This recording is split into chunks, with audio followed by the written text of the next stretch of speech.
Bueno, ¿cómo están? ¿Cómo les va? Tanto tiempo. Eh, bueno, si quieren hacer algún comentario, pregunta. ¿Conocían algo de esto?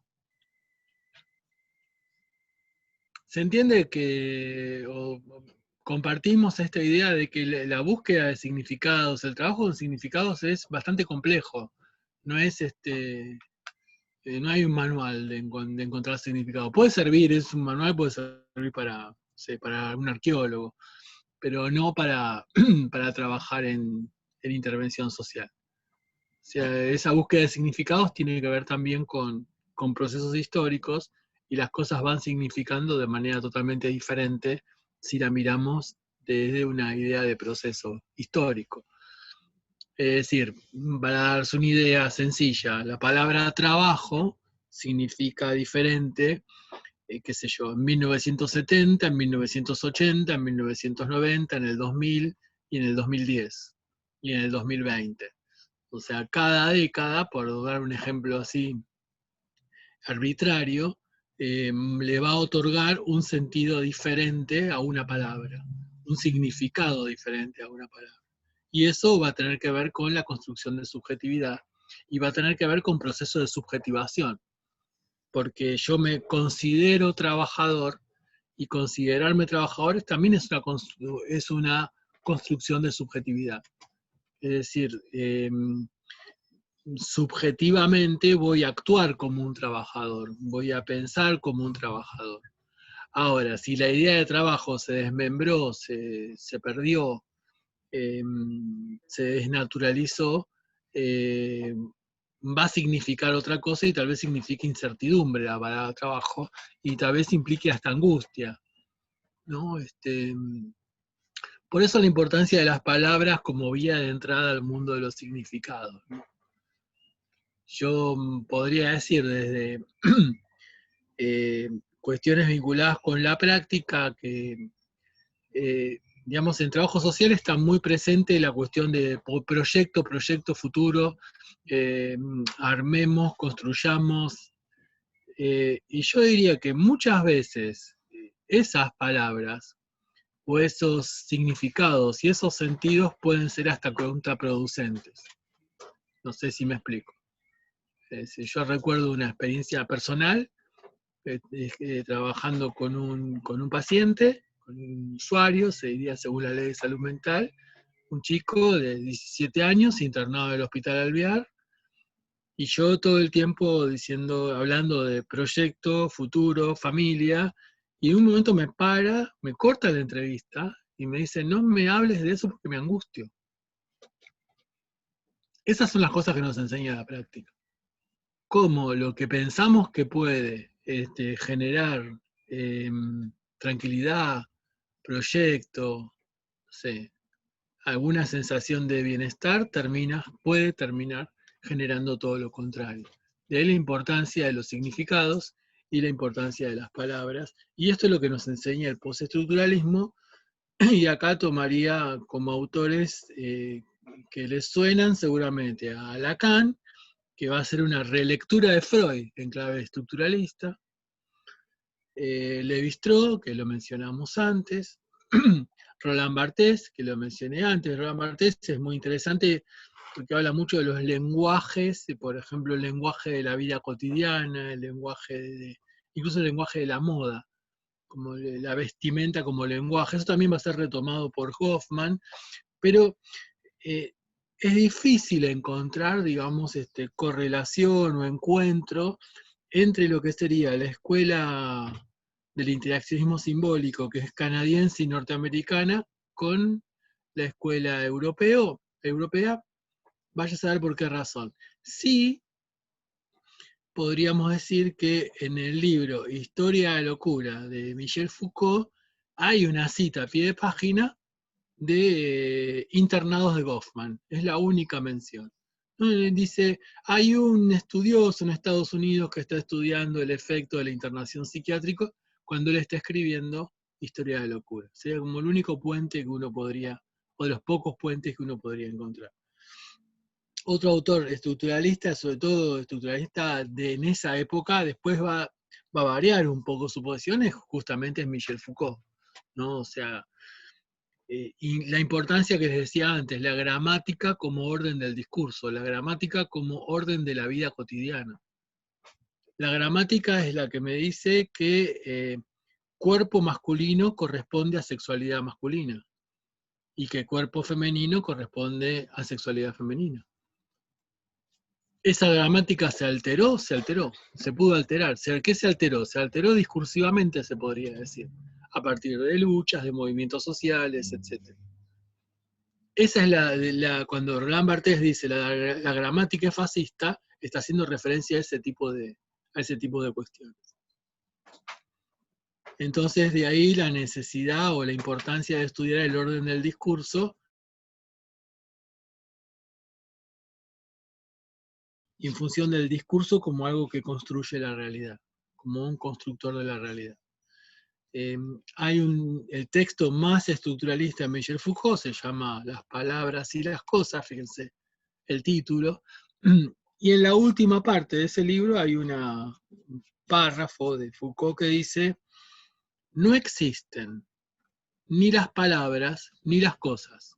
Lo único que existe es la I que las articula. ¿Qué está queriendo decir? Está queriendo decir que no importan las palabras, lo más importante es el orden que las palabras tienen. Lo más importante es la gramática. Lo más importante es el orden del discurso. Si vieron el corto de César González, seguramente recién lo mencionaba, no me acuerdo, alguien lo mencionaba. Si vieron ese corto, hay un momento donde él dice, cuando vas al juzgado te dicen, vos siempre vas a ser un pibe chorro, siempre vas a ser un ladrón, vos no vas a poder hacer otra cosa. Esa es una construcción discursiva del otro. Y es clarísimo. Desde el discurso se construye un otro. Se reafirma quién es ese otro. Por eso creo que la semana pasada, cuando hablábamos un poco de intervención y la palabra mirada a la escucha, la palabra también es constructora, lo reafirmo ahora, porque si viene alguien y me dice, mi hijo es esquizofrénico, y yo digo, sí, su hijo es esquizofrénico, lo estoy construyendo desde un lugar de poder saber, lo estoy construyendo como esquizofrénico. Entonces, fíjense la importancia que tiene la construcción de significados, y acá tendríamos una sola vía de entrada, que es la entrada del estructuralismo. Entonces, hablamos de los autores, ya los mencionamos, la ubicación que le damos a esa escuela es de la década de los 60, sigue estando vigente, incluso está vigente en nuestro lenguaje cotidiano. La palabra lectura, la palabra texto y contexto, la palabra contexto viene del estructuralismo. Entonces, vamos a contextualizar, es una idea de entender desde el texto lo que está pasando. O cuando, un ejemplo que siempre damos, cuando un relator de fútbol dice, Messi sabe leer el partido. Está usando la lectura como forma de comprensión, que va más allá de un comprender y explicar. Y después tenemos como último elemento, como para empezar a conversar sobre esto, como cosa introductoria. Después, si ustedes quieren, podrán profundizar o podemos conversar más en profundidad. El llamado postestructuralismo, que lo más interesante que tiene, en clave de intervención y en clave de lo que venimos conversando de hoy a la mañana, postestructuralismo es la posibilidad de entender la construcción y la posibilidad de deconstrucción. Esto que está tan de moda ahora, esa palabra que está tan de moda ahora, de construirte desde el punto de vista de los feminismos o de construirte desde el punto de vista del machismo. Bueno, la palabra de construcción no es digamos, una palabra azarosa, sino que la deconstrucción tiene que ver con un desarmado del discurso que construyó esa cosa. Si vieron el video de César González, la intervención de Patricio, que es el educador que le lleva libros y hace que a César González le interese escribir, a través de esa intervención produce una deconstrucción de César González y transforma a otro sujeto, es decir, César González se transforma en otra persona. Deja de identificarse con una cultura, por llamarlo de alguna manera, una subcultura, y se identifica con otro tipo de vida, con otro tipo de subcultura, que es la que tiene que ver con la escritura. Hoy es director de cine. Ese corto que ustedes vieron tiene más de 10 años. Hoy se dedica más al cine que a la escritura, pero bueno, se deconstruyó, por decirlo de alguna manera. Es decir, ¿cómo lo logra? Y podemos seguir usando la metáfora de lo que vieron, metafóricamente lo que vieron. Lo logra a partir de la palabra, lo logra a partir de leer Operación Masacre. Cuando él dice, leí Operación Masacre y ese libro fue como una descarga eléctrica, fue como un flash. También la palabra hace que las cosas, o las palabras, hace que las cosas se ordenen de otra manera. Puede hacer que las cosas se ordenen de otra manera, pero es una palabra que interviene, es un uso de las palabras que interviene. Entonces, cuando uno propone en un grupo de jóvenes en conflicto con la ley el trabajo con cine, como lo hace Cine en Movimiento, por ejemplo, ¿qué hace? Y está deconstruyendo a través del trabajo con imágenes, sonido, construcción de guión, reconstrucción de historia, búsqueda de explicaciones, está deconstruyendo algo que la sociedad impuso a determinado grupo, sea jóvenes en conflicto con la ley, mujeres en situación de prostitución, combatientes de Malvinas, adultos mayores, etcétera, son los distintos grupos, o mujeres, desde los feminismos, los distintos grupos con los que trabaja y otros más con los que trabaja Cine en Movimiento. O sea que la intervención tiene mucho de deconstrucción. Y en Derrida, que es tal vez el autor más vinculado con este tema, y las interpretaciones de Derrida, los usos de Derrida, diría Portantiero, son útiles en el sentido de que lo más interesante no es lo discursivo, que es lo que más trabaja Derrida, incluso trabaja lo discursivo fundamentalmente desde lo escrito, es la posibilidad de desarmar aquello que se construye socialmente, y eso que se construye socialmente se construye a través de discursos, pero vamos al principio de hoy. Lo que se construye socialmente son discursos y significados que otorgan identidad, que otorgan sentido. Porque si yo me construyo como joven en conflicto con la ley, es identidad, es sentido y tiene lógica y tiene una forma de... es un atributo. Y puedo estar hasta orgulloso de esa construcción. Y puedo mostrarlo con orgullo. No sé con la experiencia que ustedes tienen, pero si los que hemos trabajado con jóvenes en conflicto con la ley, uno escucha eso. No siempre, pero muchas veces uno escucha eso. Yo recuerdo una entrevista donde un chico me muestra, se abre la camisa y me muestra la marca de los balazos que recibió. O sea, más signo que eso, más construcción discursiva que eso, orgullosamente me lo muestra. No me los muestra quejándose, como diciendo yo tengo aguante, yo puedo desde ahí. Entonces, ¿cómo se produce eso? Fíjense que creo que si nos estamos entendiendo, está muy presente la cuestión de los significados, está muy presente la construcción de subjetividad y está muy presente, tomándolo en función de esta trilogía que mencionamos, la construcción de esto desde lo discursivo, que es uno de los temas que más nos interesa trabajar. Ahora, vamos a plantearnos algunas cosas un poco más teóricas que nos pueden ser útiles como para pensar un poco de dónde vienen las cosas. No quiero cansar con esto, pero sí podemos plantearnos un poco.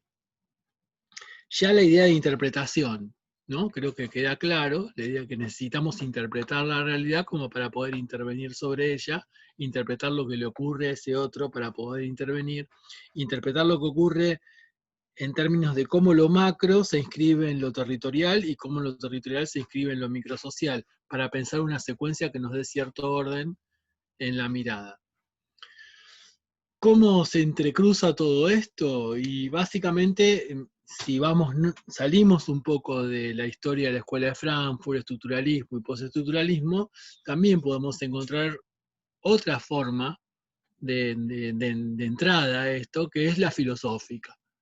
No quiero cansar con esto, pero sí conviene mirar algunas cuestiones, ¿no? Como de la filosofía vamos a tomar lo que más fuerte trabaja con las significaciones, es lo que se llama la fenomenología, que mencioné antes. La fenomenología va a tener un encuentro muy fuerte con las ciencias sociales a través de Alfred Schulz, que es filósofo y sociólogo, que es el gran estudioso de la vida cotidiana, digamos. Incluso hay una tesis de doctorado en trabajo social que tuve el gusto de dirigir, que es de Juan Agüero, que es Sociología, Vida Cotidiana y Fenomenología relacionados con el trabajo social en la obra de Alfred Schulz. Que es un texto, bueno, que está publicado y se puede conseguir su versión en PDF si al que le interese ir a ese punto. Pero también en Schulz, en este autor, hay una búsqueda de sentidos, hay una búsqueda de significado. ¿A través de qué? De algo que sí me parece importante hacer énfasis, que es la vida cotidiana. Porque si pensamos con qué trabajamos, en términos de intervención, trabajamos con la vida cotidiana. Trabajamos con sujetos en vida cotidiana. La cotidianeidad es la que construye los significados. Es decir, en nuestra vida cotidiana vamos construyendo y deconstruyendo significados. Es decir, en nuestras relaciones sociales construimos y deconstruimos significados. En nuestras ocupaciones construimos y deconstruimos significados. Entonces, la mirada de la vida cotidiana, que es muy vinculada con las ciencias sociales y muy vinculada con el trabajo social. Acuérdense de Agne Heller, por ejemplo, que es Sociología de la vida cotidiana, seguramente en alguna materia vieron ese libro. Agne Heller tiene una visión de la vida cotidiana, Schulz tiene otra visión de la vida cotidiana, pero siempre, los dos autores, tomamos estos dos, hay muchísimos más, pero si tomamos estos dos, los dos buscan significados. Y Heller es una autora que es interesante conocerla también, en el sentido de su vinculación con el pensamiento marxista y su crisis con el pensamiento marxista, porque Agne Heller es húngara, era húngara. Y Agne Heller era profesora en la Universidad de Budapest cuando la Unión Soviética invade Hungría en 1956, después de que Hungría intenta liberarse. Y cuando es traicionada por Estados Unidos en un contexto de Guerra Fría. Son temas conexos, digamos. Y Agne Heller nunca deja de ser marxista, pero va a ser una marxista crítica, va a tener mucha influencia de la Escuela de Frankfurt, va a tener una relación interesante con Lukács, que es otro autor marxista, pero no ortodoxamente marxista, porque todos van a estar muy en contra del estalinismo. Y como nota de color, si quieren, para seguir distender un poco, Lukács era alumno de Max Weber. Y se dice que Lukács era amante de Agne Heller. Entonces también está esa intrusos del espectáculo que a veces vale la pena tener en cuenta, porque ahí se producen todo tipo de conexiones. Entonces, la importancia, vuelvo, es la vida cotidiana, y cuando uno estudia la obra de Heller, se va a encontrar con una autora que no deja de ser marxista, pero que le va a agregar otras cosas al marxismo. Por ejemplo, la preocupación por las libertades. Por ejemplo, la preocupación por las libertades y la relación entre el marxismo y el pensamiento de Rousseau, autor que Marx denostaba. Y Agne Heller logra hacer una correlación Rousseau-Marx interesante. Por eso si uno dice, ¿cuál es la conclusión principal que uno sacaría del libro Sociología de la Vida Cotidiana de Heller? La primera que uno saca es que la vida cotidiana reproduce las relaciones de producción y reproducción de la sociedad capitalista. Y es interesante como afirmación, es interesante como concepto, y es interesante como para tenerlo en cuenta. Pero esa reproducción del capitalismo que encontramos en la vida cotidiana es a través de significados. Obviamente es a través de hechos, pero primero están los significados. Para que el hecho se produzca, tiene que haber algo que signifique. No sé si soy claro en lo que estoy diciendo. Es decir, para que yo estudie una carrera universitaria, tiene que haber una construcción de significados para que yo construya la acción de cursar la carrera universitaria. Elijo esta carrera universitaria en función de lo que significa para mí la idea de terminar esta carrera universitaria o hacer esta carrera universitaria. Digo esto como ejemplo. Entonces, desde el punto de vista filosófico, la relación filosofía, subjetividad, construcción de subjetividad, subjetivación, va a estar fuertemente ligada a la fenomenología, al estudio de la vida cotidiana, a través de autores como decíamos recién, más concretamente, más del campo de las ciencias sociales, como Agnes Heller, Alfred Schulz. Y ahí, dentro de lo que es el estudio de la vida cotidiana, nos vamos a encontrar ya con otra lista de autores que sería ir a mirar un poco lo que no es europeo continental, y en ese sentido nos encontramos con estudiosos de la vida cotidiana que vienen de la escuela de Chicago, como Dewey, por ejemplo, que son los fundadores del interaccionismo simbólico, estudiosos de la vida cotidiana como Berger y Luckmann, como Irving Goffman, como Harvey, autores que no son muy conocidos en la facultad, lamentablemente, salvo Goffman y salvo Berger y Luckmann, pero que plantean una necesidad de conocer la vida cotidiana a partir de la acción y a partir del actor, cosas que vamos a intentar de compartir. Sí, reafirmamos esta cuestión de la relación pensamiento social comprensión, pensamiento social búsqueda de significados. ¿Hasta acá estamos, más o menos? ¿Les parece? ¿Tienen alguna pregunta para hacer? ¿Algún comentario?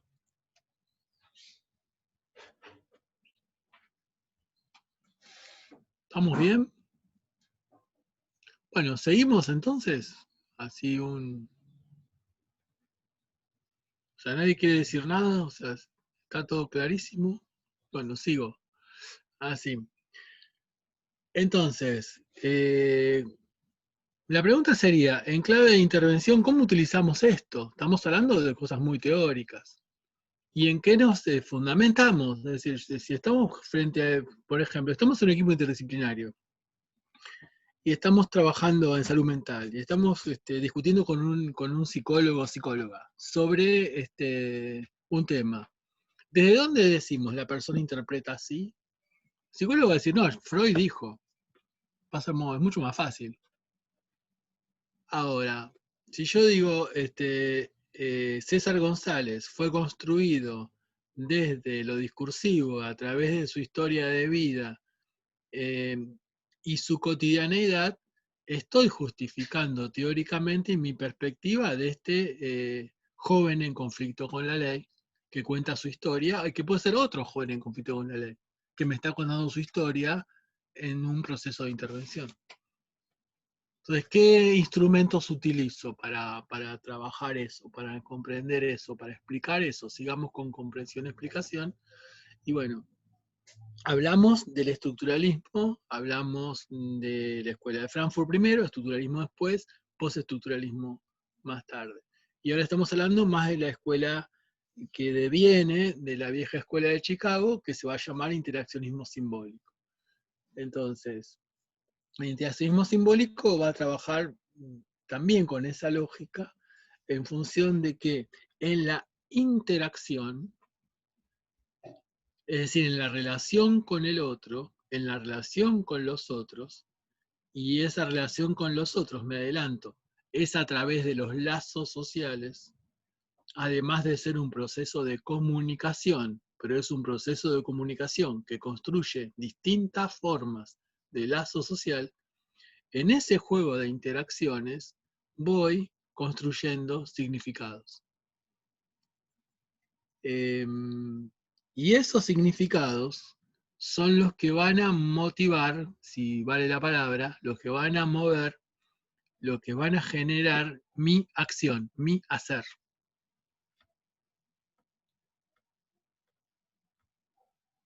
¿Les parece? ¿Lo ven eso? Es decir, si yo formo parte de un grupo de jóvenes en conflicto con la ley, en ese grupo voy construyendo significado y de esa construcción de significados voy a tener una idea de lo que es ser joven en conflicto con la ley. Y eso va a justificar y motivar mi acción.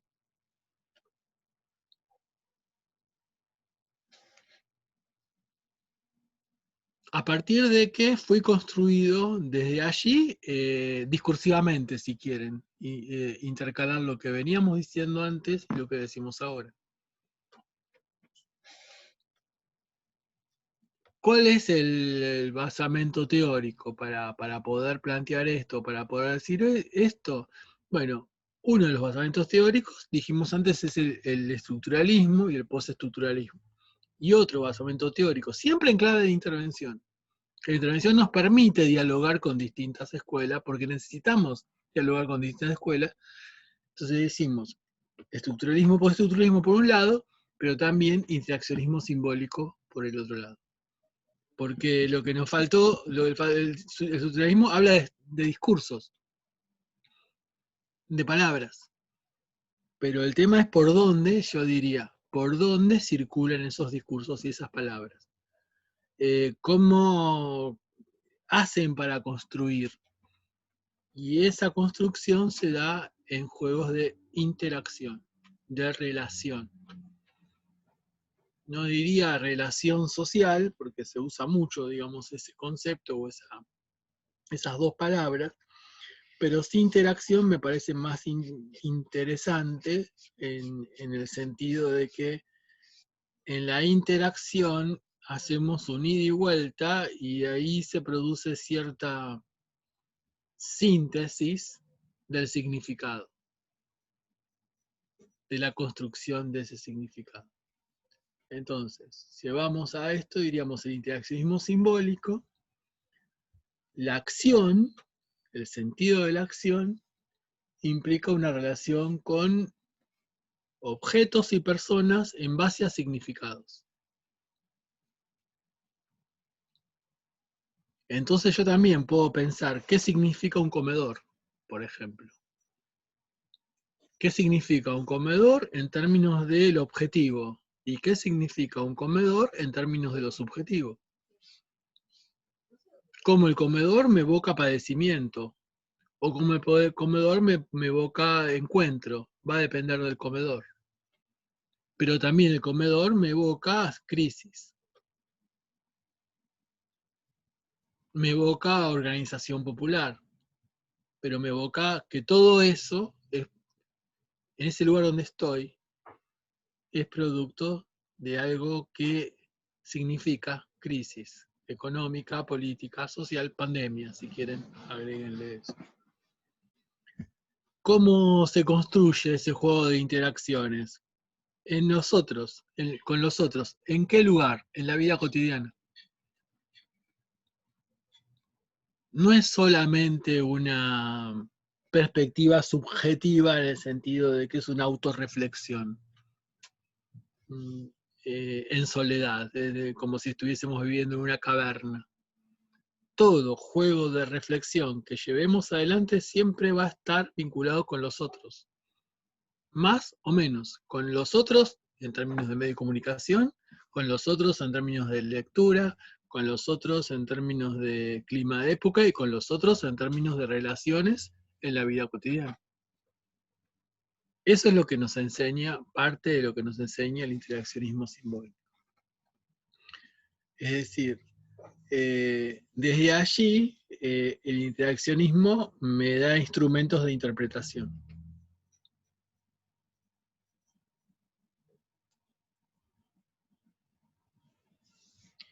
Y un autor que tampoco se estudia mucho, lamentablemente, en la facultad, es Blumer. Viviana Travi lo trabaja un poco, pues Viviana Travi trabaja un poco con estos autores. Es Herbert Blumer, un autor que muere en 1987, o sea que es más o menos contemporáneo. Entonces, ya Blumer habla de la importancia de la interpretación de la interacción social. Entonces, ¿para qué sirve el interaccionismo simbólico? Básicamente, como para poder acceder al mundo de la interpretación y sistematizar, por decirlo de una manera rápida, esas interpretaciones.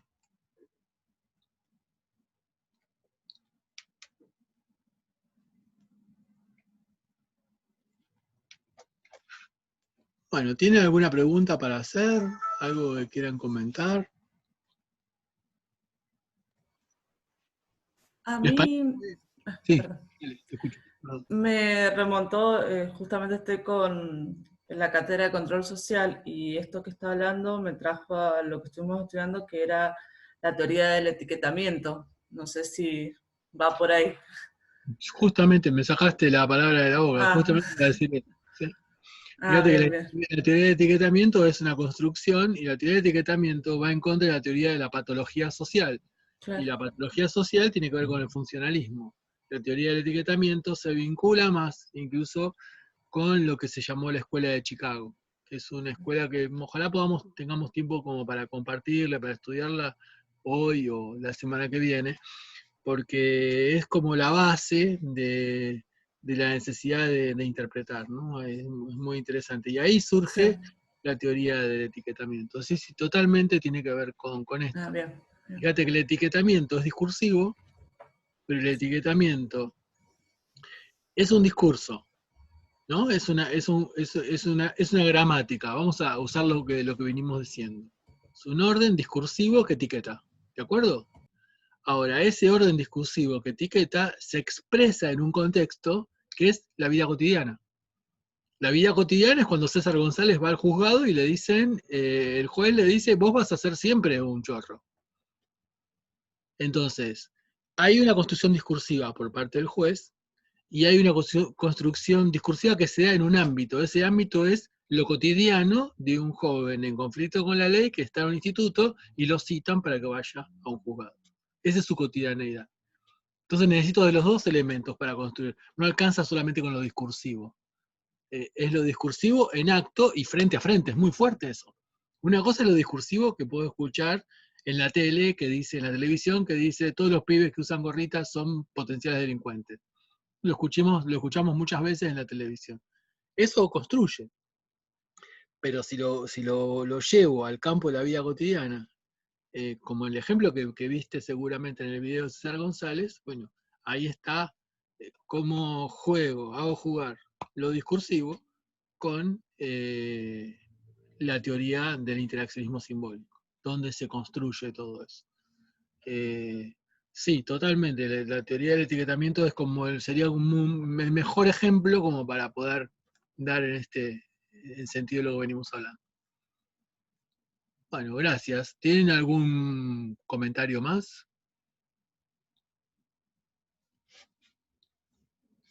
Bueno. Yo, profe, pensaba que hay como discursos y etiquetas que son tan fuertes que en la intervención me imagino que deben ser muy complejas de desarmar, como por ejemplo esta idea del pibe chorro porque usa una gorra, como cuestiones que terminan estigmatizando a los sujetos. Y pensaba también que en la intervención como que se cruzan diferentes discursos y diferentes significados, como que a la cabeza se me hace como un choclo por momentos.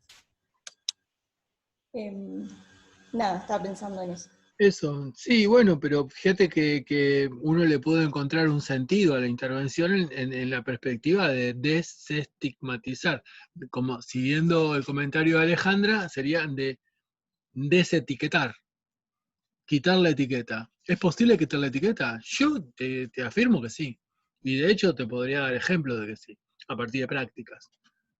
Muchísimos ejemplos. Pero el tema es que uno se ponga como horizonte de intervención. Si yo me pongo el horizonte de intervención en la rehabilitación, no va a funcionar mucho. Ahora, si yo me pongo como horizonte de intervención el desetiquetamiento, o sea, la deconstrucción del estigma, tal vez consiga muchas más cosas. Que es un poco, si viste el video de César González, es lo que pasa con César González. O sea, nadie lo rehabilita a César González. Por suerte. César González se rehabilita solo. Es una palabra fea, rehabilitación, para mí. Que logra transformar la situación solo, pero gracias a que le facilitan la posibilidad de ver. A partir de, en este caso, la lectura. No todo el mundo accede por la lectura. Unos accederán por la lectura, otros accederán por el teatro, otros accederán por la reflexión. El tema de la intervención también es ver por dónde trabajo este etiquetamiento que mencionaba Alejandra antes. ¿Me explico? Entonces ahí es como que uno le marca un sentido distinto a la intervención. No se trata de dar, sino de ver. De que el otro vea, pero para que el otro vea yo primero tengo que ver, tengo que entender. Por eso necesito entender los significados. Por eso necesito entender el sentido de la acción. Por eso necesito entender cómo se construye este etiquetamiento. ¿Estamos más o menos hasta acá? ¿Te quedó más o menos claro, Daniela? ¿Sí? ¿Alguien quería decir algo?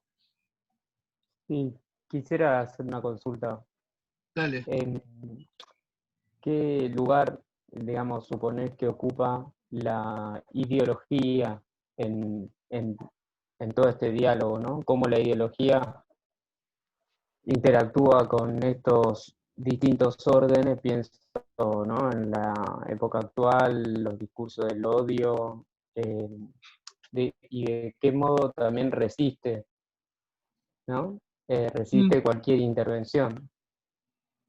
Sí, ¿no? a ver, la ideología está presente, de todo lo que venimos hablando desde el primer día, está presente en todo. O sea, es imposible pensar esto sin ideología, todo lo que venimos conversando sin ideología. Entonces, a veces uno no la nombra porque, yo realmente no la nombro porque está siempre presente, como el aire. Está todo tiene una fuerte condición ideológica.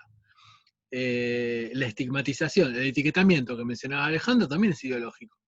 Es decir, una sociedad que necesita etiquetar determinados sectores de la población y generar odio con determinados sectores de la población. Acá me avisa que se corta, nos queda un minuto. Entonces, mi respuesta es así de sencilla. Está en todos lados, está en todas partes. Y está bueno ver por dónde viene. O sea, ¿qué me está queriendo decir? ¿Qué me está construyendo? Porque eso, viste, cuando hablamos, me queda menos de un minuto, cuando hablamos de buscar el porqué, buscar la causalidad, no es buscar la causa de por qué tuvo un problema en la infancia y pasó tal cosa. La causalidad tiene que ver con factores ideológicos, políticos y sociales.